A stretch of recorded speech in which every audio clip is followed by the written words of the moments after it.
करने का अधिकार है। ये डेमोक्रेसी के लिए बड़ा खतरनाक दौर है और मुल्क बड़े नाजुक दौर से गुजर रहा है और वकील सबसे ज्यादा इम्पोर्टेंट कम्युनिटी है इस पूरे देश में। दुर्भाग्य है कि एक वक्त था आजादी के बाद हर वकील के कहते हैं पार्लियामेंट का चुनाव लड़ता था, एमएलए होता था। आज गुंडे लुच्चे लफंगे लड़ रहे हैं। हम क्रिटिसाइज करते हैं, एक आदमी लाखों करोड़ों रुपए फीस लेने वाले लोग हिम्मत नहीं जुटा सकते, उनके लिए पैसा अलग है, जन सेवा नहीं है। Number 2, EVM. जब आप जानते हैं पेट्रोल को कंट्रोल किया जा सकता है रिमोट से, ये बहुत आम है, तो क्या एक आदमी बाहर बैठ के कहते जो ईवीएम का रिमोट है उसको कंट्रोल नहीं कर सकता? लिहाजा ईवीएम का कहते हैं कि जगह बैलेट से हो, अगर नहीं भी हो तो 50% एटलीस्ट के कहते हैं जो उसके पेपर निकल रहे हैं उसकी कभी भी पूरी सबकी काउंटिंग होनी चाहिए। सबके केस में ईवीएम नहीं था, वहाँ बैलेट ही था। वहाँ का अरे ईवीएम पकड़ दी जाती है। मेरा ये है कि दोनों चीज के हम समर्थन। ये ठप्पा मारने की अरे अपने नंबर पर बोलो यार, ऐसे बैलेट में भी होता है। तो तेरा नंबर आ जाए तो बोल दियो, बैठ जा। बोलिए त्यागी। अरे सुनने दे, आप सुनने दे, बैठ जा।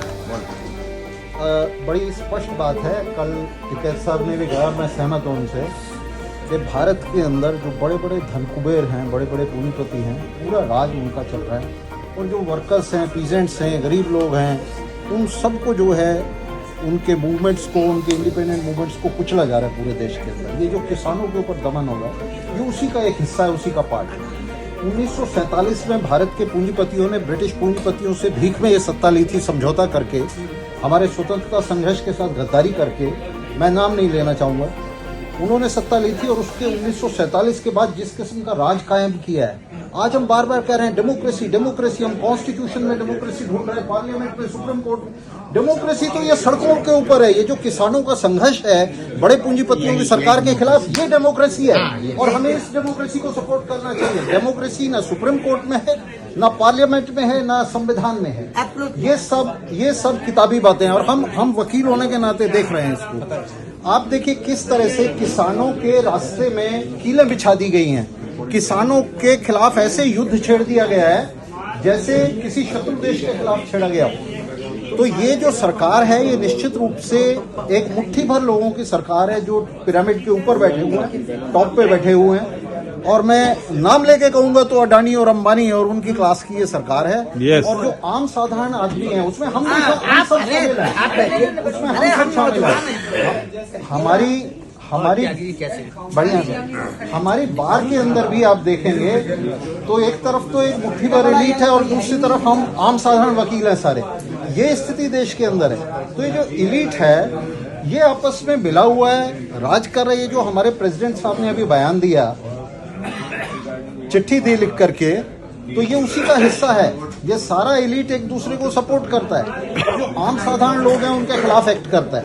तो इस देश के अंदर आम साधारण वकील हैं, डॉक्टर हैं, टीचर्स हैं, किसान हैं, मजदूर हैं, ये सब एक हैं, इनके सबके इंटरेस्ट एक हैं, इनके सबके हित एक हैं। और आज जो हम खड़े हुए हैं ये उन्हीं की सपोर्ट में खड़े हुए हैं। ये डेमोक्रेसी है जो सड़क के ऊपर संघर्ष कर रहे हैं उन कीलों के खिलाफ। ये डेमोक्रेसी है जो संघर्ष कर रही है इस फांसीवादी सरकार के खिलाफ। तो ये डेमोक्रेसी है। हम पूरी तरह से इस डेमोक्रेसी को सपोर्ट करते हैं और यहाँ हम नहीं जानते कि ईवीएम में धांधली हो रही है या नहीं हो रही है, लेकिन एक बात तय है कि पूरे देश में ईवीएम का बहुत ही व्यापक विरोध है। मुट्ठी भर लोगों को छोड़ दें जो सरकार के साथ हैं, तो आमतौर से जनता ये सस्पेक्ट कर रही है, इस बात का अंदेशा है कि ईवीएम में धांधली हो रही है। और अगर हो रही है तो हम ये निश्चित रूप से इस मांग का भी समर्थन करते हैं कि ईवीएम का खेल बंद किया जाए। सोल्यूशन भी बताओ, अल्टरनेटिव भी बताओ। अभी तो उनकी प्रॉब्लम देखिए हम अभी आप बोलो ना, ओपिनियन बनाते हैं। जी, ये जो संघर्ष है, ये जो किसानों का संघर्ष है, ये जो हमारा संघर्ष है, हम भी ये संघर्ष कर रहे हैं, बोल रहे हैं, रेजोल्यूशन डाल रहे हैं। तो ये जो संघर्ष है इसको आगे बढ़ाया जाए, मिलकर इसको आगे बढ़ाया